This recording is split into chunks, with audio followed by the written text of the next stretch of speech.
So yep, that's it, I guess. At least for everything hostile in Remnant 2. But this is fine.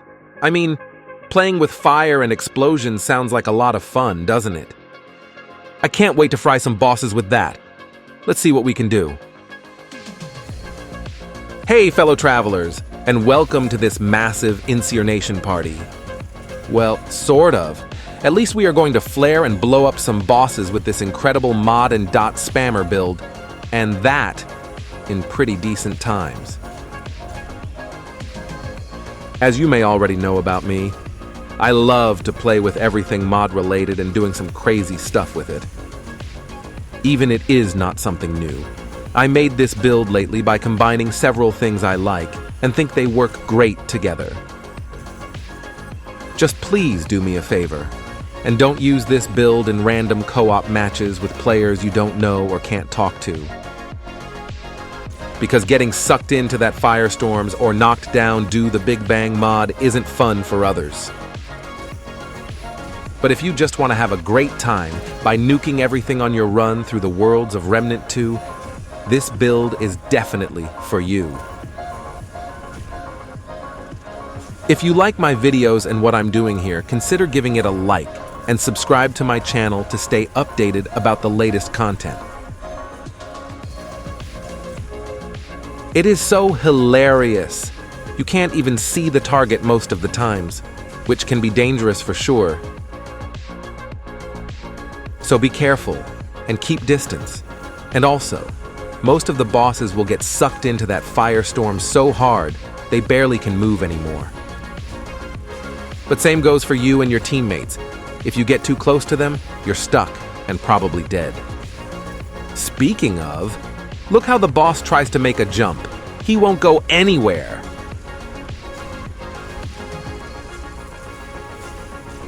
I wanted to keep this simple, so this build really doesn't require any special pre-buffs, rotation, or aiming at all. Just cover the ground with the mods and you're good.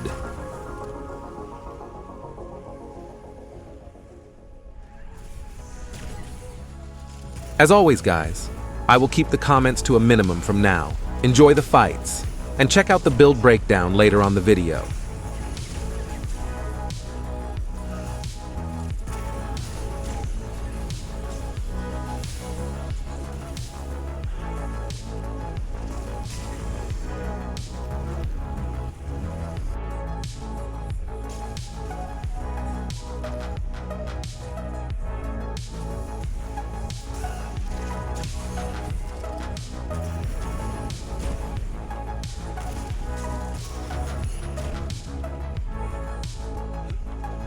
Never done this in under 1 minute so far. I was just remembering my first Apocalypse run with that boss. We had hours. Incredible.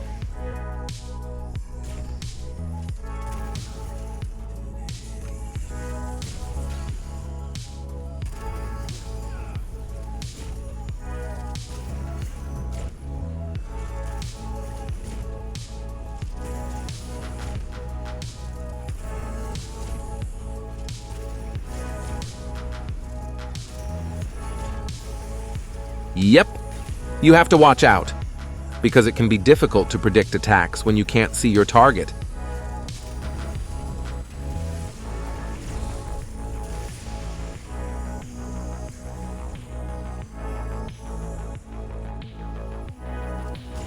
So why not showing the alt kill of a boss?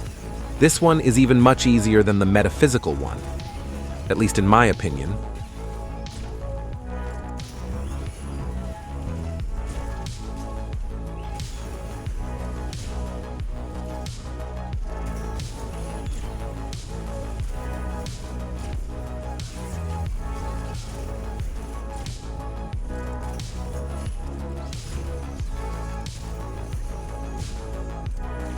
Definitely not a challenge for this build. Before we start into the breakdown, I want to again mention that you'll find this build and all variants of it on the awesome Remnant 2 Toolkit website in the description. I will always make different ones without needing some special or hard-to-get items, so all of you can enjoy it. On this build, we're going to use Archon as our primary and Ritualist as secondary archetype.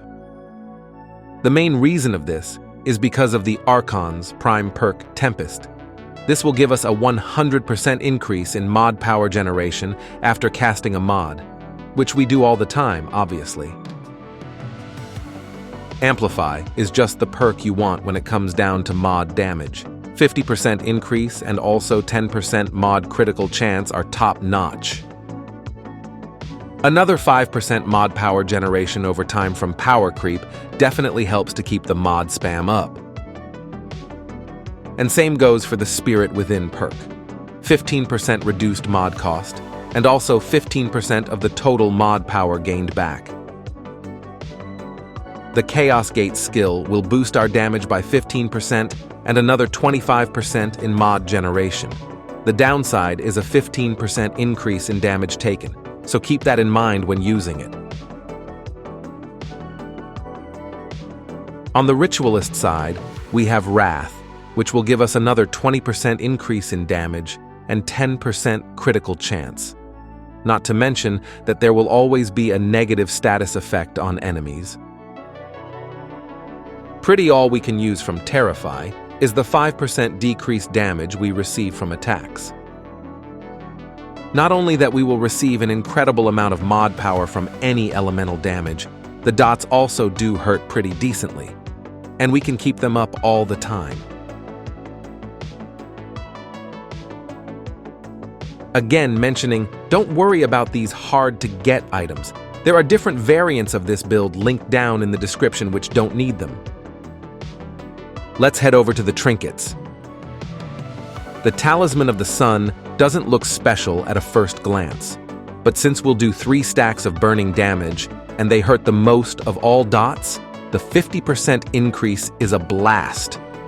Of course, the 20% fire damage for both mods also isn't too bad. And this is probably the most important item to make this build work. The Stone of Malevolence gives us 15% mod power over all elemental damage, and that is huge. Well, what should I say about the Band of the Fanatic? The ring is still bugged. It doesn't decreases the status effect duration at all, but rather increases it slightly. But never mind. Even this gets fixed hopefully soon. There are plenty of other options for that slot, like the Singed Ring, for example. As the Ahani Crystal does 20% multiplicative damage to everything, this is definitely a top pick. To achieve the 55% skill cooldown, which will get miasma up all the time, we use the Burden of the Rebel. As we are not really using a relic at all, the downside doesn't really matter. As we are more aiming to get the burning and fire damage from Big Bang, the direct hit when fully charged still hits like a truck. With the Failsafe mod, we also gain an additional 20% increase in mod damage and a 15% chance not to consume one of the charges. I barely use the Krell Axe in the boss fights, but the main reason is the quick draw to apply the 10% lower resistance to elemental damage to enemies. Another stack of Overload and the base damage are not to be despised as well. Of course, the weapon itself doesn't really matter. It is all about the Firestorm mod, which does an insane amount of elemental damage and keeps enemies in place. I mean literally. Using the Harmonizer mod also gives another 20% increase in damage.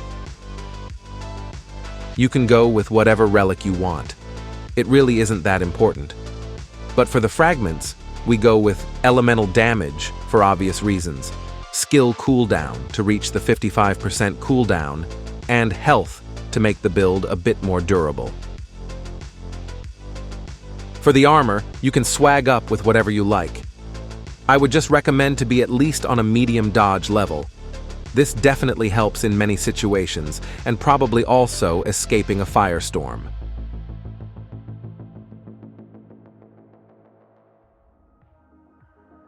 As everyone has its own preferences, I will only go through the important traits of this build. You can experiment with everything else until it fits your playstyle. No kinship means you will kill yourself and your teammates all the time, so a must-have. Vigor for durability, Spirit to get some extra mod power generation, Expertise to reach the 55% skill cooldown, Fitness to make it possible to escape a firestorm, and Siphoner to get some of your health back when you do damage. You don't have to use my builds one-to-one. They are meant as inspiration of what's possible, but at the end, you should experiment and choose whatever works best for you. Just keep that in mind.